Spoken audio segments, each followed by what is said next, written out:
میرے بھائی کے ولیمے والے دن ہی میری بھابھی کے مائکے والوں نے چلاکی اور مکاری سے میرے بھائی کو کہا کہ ہم نے تو آپ لوگوں کے لیے پی سی ہوٹل میں کمرہ بک کروا لیا ہے،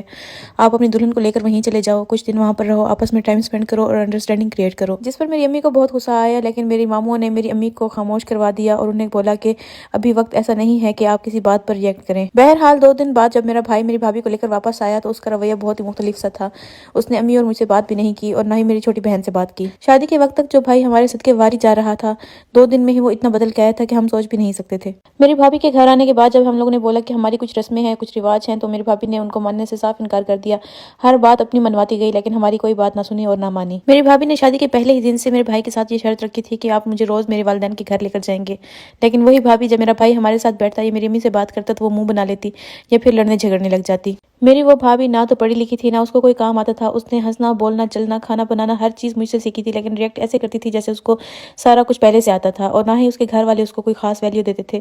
وہ اس کو کہتے تھے کہ تمہارا کیا کام ہے یہاں پر، اپنے سسرال میں رہو اور وہیں پر خوش رہو۔ لیکن اس کے باوجود بھی میری بھابھی بار بار ان کو کال کرتی، ہر آدھے گھنٹے بعد کال کر کے اپنے گھر کے سارے حالات بتاتی، کون اس وقت کیا کر رہا ہے، کون کھانا کھا رہا ہے، کون سو رہا ہے، ہر منٹ کی خبر وہ اپنے مائکے میں دیتی۔ لیکن ہمارے ساتھ اس نے ایک دن بھی بیٹھنا اور بولنا گوارا نہیں کیا۔ اور پھر ایک دن جب میری امی نے میری بھابھی کو بولا کہ آپ بیٹا روز اپنے مائکے نہ جایا کرو، گھر میں ٹائم اسپینڈ کرو اور اپنے اس گھر کو گھر بنانے کی کوشش کرو، تو میری بھابھی میرے بھائی کو اپنے کمرے میں لے کر گئی اور اس کے اتنے کان بھرے کہ وہ میری امی کو آ کر کہنے لگا